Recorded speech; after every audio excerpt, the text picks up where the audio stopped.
When you look at a photograph, there's this inherent illusion of objective truth.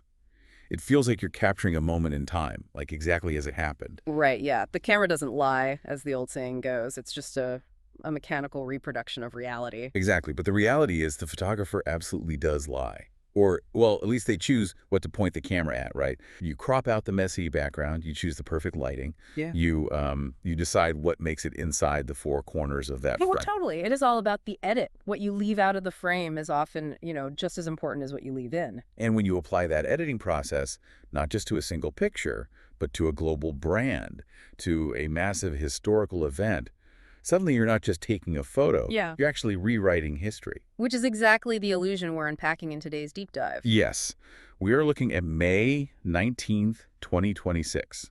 So this was the 8th wedding anniversary of Prince Harry and Meghan Markle, and they marked the occasion with this massive release of never-before-seen wedding photos. It is a truly fascinating moment to examine because what we are looking at is essentially an ongoing masterclass in public relations and brand curation by the Sussexes.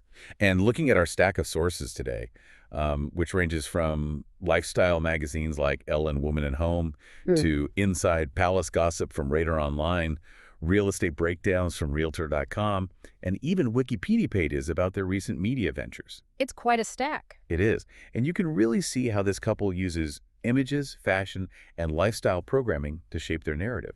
And crucially, we're going to explore what happens when that carefully curated image crashes headfirst into public reception. Because whether you are a devoted royal watcher or you are completely indifferent to the entire institution of the monarchy, the way Harry and Meghan manage their personal brand offers you a fascinating case study. Right. It really is a study in modern celebrity authenticity and the raw power of controlling your own story in a digital age. Okay, so let's unpack this photo drop. Because it wasn't just a couple of standard throwback pics. Meghan took to her Instagram account, which, by the way, has about 4.5 million followers, and released 24 unseen photos by the photographer Chris Allerton. Which is a massive amount of unreleased material. Oh, huge. She dropped them in 2 separate carousel posts, very simply captioned, 8 years ago today, with a sun and a moon emoji. And the structure of that release is incredibly telling. The Sun post focused entirely on the daytime ceremony at St. George's Chapel. Right, the official stuff. Exactly. But we see these highly intimate behind-the-scenes shots. We see official portraits being set up. We see Elton John entertaining guests at the piano. And interestingly, Pieces in Elle noted that the photos in this specific carousel were set to Paula Abdul's Forever Your Girl. Which is such a fun, unexpected touch for a royal wedding. I mean, Paula Abdul, love it. And then you have the Moon Post, which covers the evening reception at Frogmore House. The private party. Yes, and this is where it gets incredibly candid. You see them kissing, Harry dipping Meghan, spinning her on the dance floor, and the music choice for this post was Land of a Thousand Dances by Wilson Pickett. Right, which we know from their past documentaries was their actual first dance song. Okay, so why does this matter? Why is this more than just a cute anniversary post? Well, to understand why this matters, we have to look at the historical precedent of royal media control. This is not just a nostalgic throwback. It is a deliberate reclaiming of a highly public event. Reclaiming it from who, exactly? From the institution. Yeah. Let's remember the sheer scale of this, right? Nearly 1.9 billion people watched the live broadcast of their wedding back in 2018. Literally a quarter of the planet. That is just unimaginable scale. It really is. But that broadcast was controlled by the BBC, by the Royal Rota of official photographers, by the institution itself. For decades, the palace has held a tight monopoly on royal imagery. Oh, sure. The angles, the pacing, the narrative that belong to the crown. So by releasing these specific 24 images on a personal Instagram account 8 years later, they are shattering that monopoly. Offering their own lens. Exactly. They are offering the world the couple's preferred lens. Yeah. They are effectively saying, you saw the institution's rigid, formal wedding. Now here is our actual wedding. It totally makes me think of a director's cut of a famous movie. Oh, that's a great way to put it. Right. Like the studio, in this case, the royal family and the British media, they broadcast the theatrical version to the whole world. It was formal. It hit all the required demographic beats. It was safe. Very safe, very controlled. But 8 years later, the director is finally showing us the intimate, behind-the-scenes cut that they want to be the definitive version. It's the gritty, joyful, unpolished cut. That is a perfect analogy. The mechanism at play here is a fundamental shift in the power dynamic. It allows the couple to own the memory of their wedding day entirely independently of the institution that hosted and paid for it. Wow, yeah. When you put it like that, They are archiving their own history on their own terms, completely bypassing the traditional British press. but as we mentioned at the start of the deep dive, what you leave out of the frame is just as important as what you leave in. Which brings us to the art of omission. Because looking through these 24 photos, Yes. there are some absolutely glaring absences. The most obvious being the royal family itself. Right. I mean, aside from one very brief, almost passing shot of King Charles walking Meghan down the aisle, senior royals are completely missing from this massive photo dump. Completely erased. So who do we actually see instead? We see Meghan's mother, Doria Ragland, getting a lot of focus. We see their celebrity friends, Oprah, David Beckham, George Clooney. The Hollywood royalty. Exactly. And we see close personal confidants like Izzy May, and even their royal nanny, Maria Teresa Turrion-Barallo, makes an appearance. Which naturally caused quite a stir back in the UK. I can imagine. Yeah, word out of Radar Online is that palace insiders viewed the posts as highly calculated. The underlying sentiment reported by these sources is that the curation of the photos was an unmistakable massive dig at the royal family. Massive dig. Wow. Right. The argument is that the Sussexes are deliberately reframing the memory of that day to highlight their emotional allegiance to their current loyalists. They're effectively erasing the royals from their own history. Okay, I have to push back a little on this massive dig narrative because, I mean, is it really a calculated Machiavellian insult, or is it just, I don't know, human nature? How do you mean? Well, think about it for a second. If you, the listener, had a massive, highly publicized, incredibly painful falling out with your in-laws, would you honestly put them front and center in your anniversary post 8 years later? Probably not. Right. Or would you focus on the people who are actually still in your life, the people who support you today? It just seems like the most normal human reaction in the world. It's a fair point, and it raises an important question about how we read intent into celebrity actions. On a basic human level, it makes complete sense to highlight the people you still speak to. Yeah. However, the context changes when you are public figures of this magnitude. At this level of fame, every public action, every post, every omission is a communicative act. Ah, I see what you're saying. The concept of chosen family is a huge part of modern celebrity culture, and it contrasts sharply with the hereditary nature of the monarchy. You don't choose your royal relatives, but you do choose your Hollywood friends. Oh, that's a really sharp distinction. And the curation of this guest list aligns perfectly with the broader theme of the Sussexes' post-2020 narrative. They are building a new, chosen family in America and leaving the old institution behind. So even if it wasn't a malicious dig, the effect is the same. Exactly. So whether it was plotted in a boardroom as a deliberate dig or it's just a genuine reflection of their current reality, the message received by the public and definitely by the palace is one of complete separation. Here's where it gets really interesting, though, because it's not just about who is in the photos. It's about what they are wearing, what they're holding, and the environment around them. The details. The visual symbols embedded in these newly released images are wild. Let's talk about the fashion and the flowers, because they are doing a lot of heavy lifting here. They absolutely are. The release of these photos caused a massive viral resurgence of Meghan's second wedding dress, the one she wore to the Frogmore House evening reception. Oh, this Stella McCartney dress. Yes, it is a Stella McCartney silk crepe halter gown. And a piece we read pointed out a fascinating detail about this dress. They noted that it perfectly represents a 2026 trend toward quiet luxury. Right. Like if you think about traditional royal brides, the heavy lace, the restrictive corsets, the massive trains, this Stella McCartney dress is a total departure from that rigidity. It's sleek, it's comfortable, it's modern. And then we have to look at the flowers. There is a highly specific, very intimate photo of Harry examining Meghan's bouquet. Oh, I love this detail. The lifestyle sources reveal that Harry actually hand-picked flowers from the Kensington Palace private garden for this exact arrangement. And most notably, he made sure to include white forget-me-nots. Which, for those who don't know, were the absolute favorite flower of his late mother, Princess Diana. Exactly. And in another photo from the evening reception, we clearly see Meghan wearing Diana's stunning emerald-cut aquamarine ring. This is where we see them using objects to speak for them.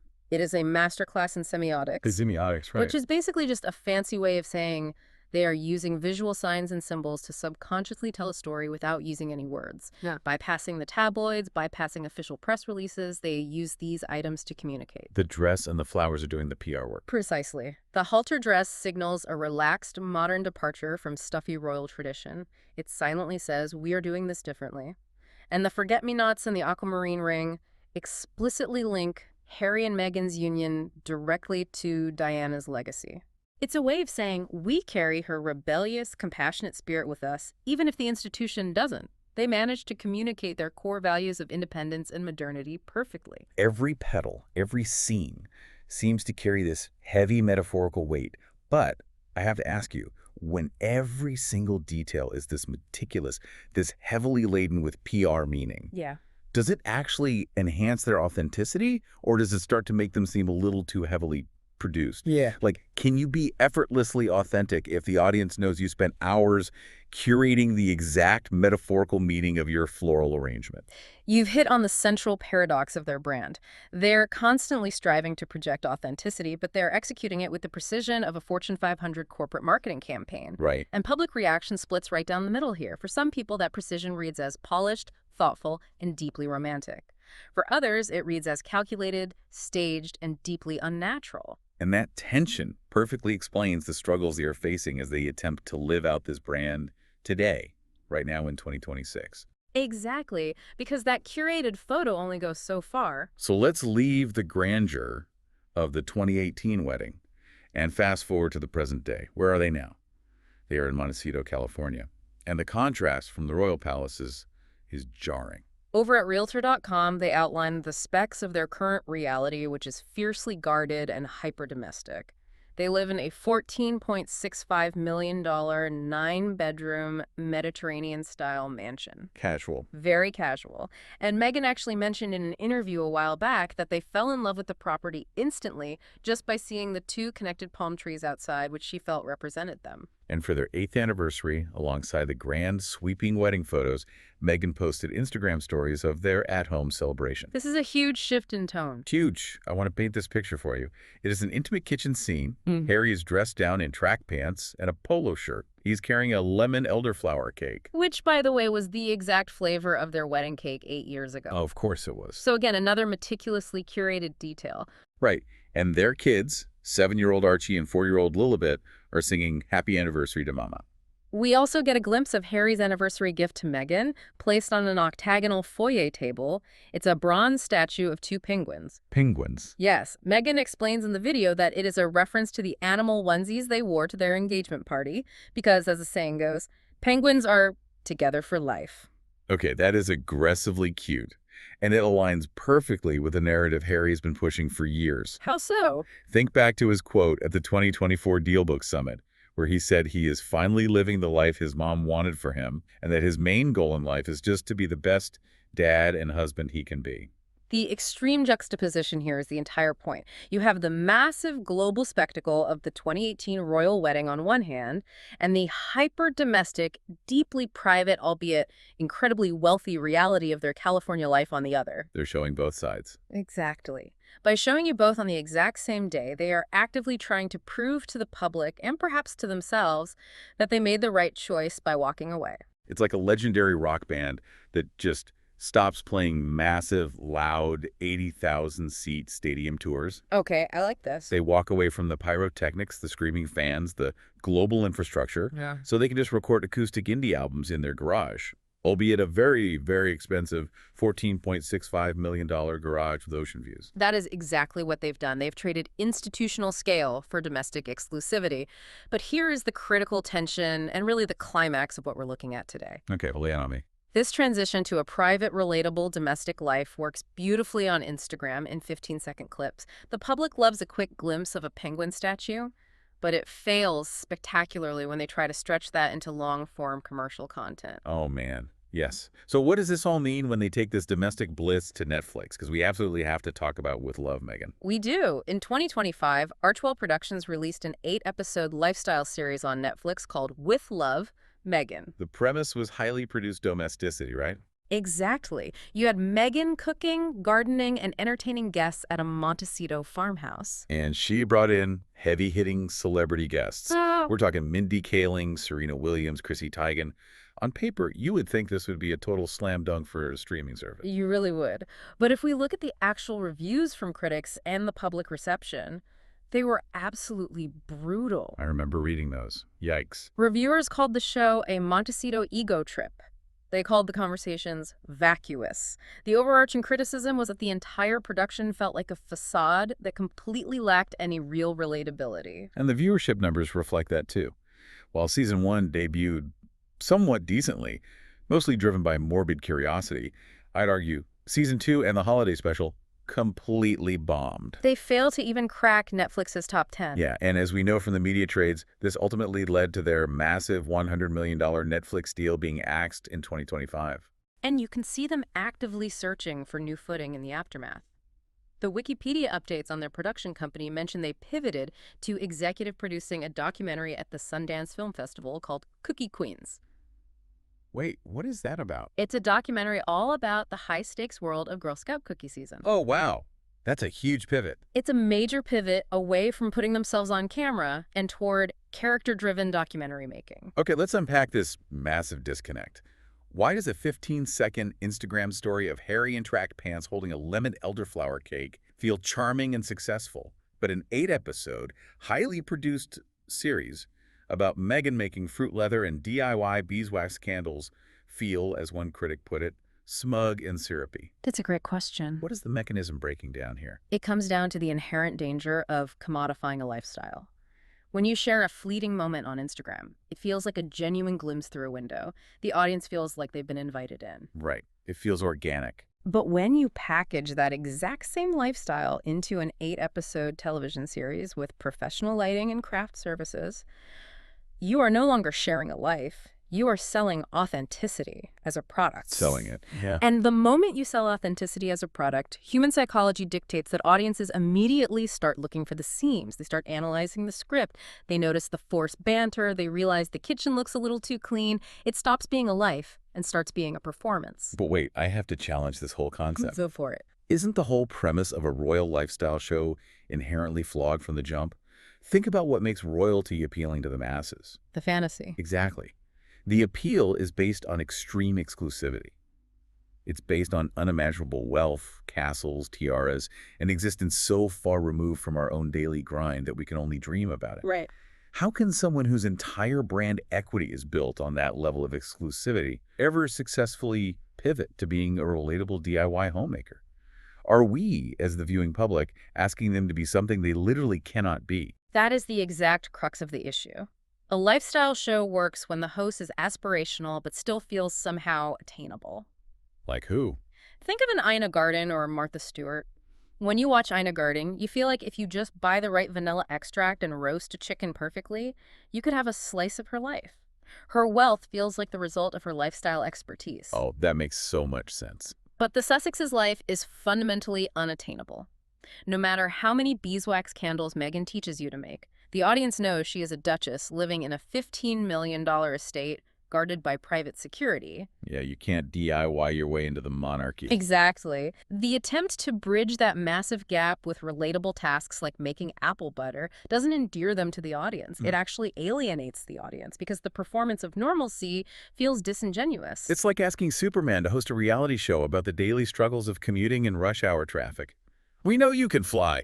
Stop pretending you care about the subway delays. That's spot on. And the failure of the Netflix show really highlights the hard limits of their brand curation. They can perfectly control a 24-photo Instagram carousel. They can brilliantly control the semiotics of a halter dress and a bouquet of forget-me-nots to send a message to the British press. Right, in a still image. But sustaining a compelling, authentic narrative over hours of unscripted television is a completely different skill set, and one that inherently risks exposing the artifice of the brand they've built. So let's bring this all together. We've gone on quite a journey today through these sources. We really have. We started with the historic, highly orchestrated 2018 royal wedding, broadcast by the institution to almost 2 billion people.